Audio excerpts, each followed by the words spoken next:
In business networking, wide area network has evolved over the past 30 years significantly. Prior to that, it didn't really exist, except for in a very limited, highly expensive approach. Bandwidth prices have been coming down steadily. Also, there's multiple forms of transport which are reliable, and it's very common nowadays for wide area networks to have multiple different paths. A while back, a company called Gartner coined a term called SD-WAN, or Software Defined WAN. Now, what that actually means is a bit of a moving target. I have a little pet qualm with the whole concept of SD-WAN as a term, but what you're looking at is generally what is considered to be SD-WAN, where you have multiple wide area network connections that you may or may not leverage at the same time. In this picture, what we see is a regional data center in some form of hub and spoke architecture, assumedly, and a branch office with 3 connections to it. One is an IPsec tunnel going across public internet across broadband. Another is an MPLS VPN across a provider network. And the third connection, tertiary connection typically is the LTE connection. 5G is not readily prevalent. When it is, the numbers here might mix up. MPLS might drop off, and then you might just have broadband and 5G if there's sufficient coverage, or we might keep MPLS at a lower speed for backup, tertiary backup, something like that.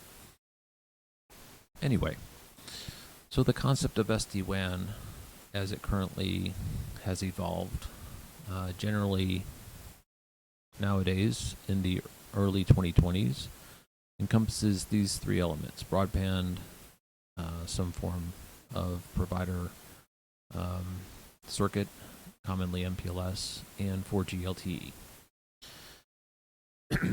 Now, between these, a device can route certain applications across one route and certain applications across another route. And this could all be done dynamically. So if an MPLS starts to suffer packet loss, things can automatically and gracefully be routed across the broadband IPsec tunnel. Similarly, if there's some kind of outage in the facility-based services and MPLS and broadband go down, you have 4G LTE, which just takes over the load. Now, obviously, the throughput here is not going to be the same as what you get on these 2 services, but at least it's something while the repair is made on to bring these 2 services back up. That's generally what SD-WAN has come to mean nowadays. You may have heard the term, and in case you weren't aware of what it actually meant under the hood, that's a fairly good description. Now, my problem is that these technologies, in order to accomplish that, have been around for about a decade. And now that they're more marketed, there's more productized branding of the concept of SD-WAN. But the underlying technologies have been around for about a decade. The ability to route on applications and also to provide probes across these different connections. In Cisco terms, that's IPSLA. In Juniper terms, it's real-time performance monitoring.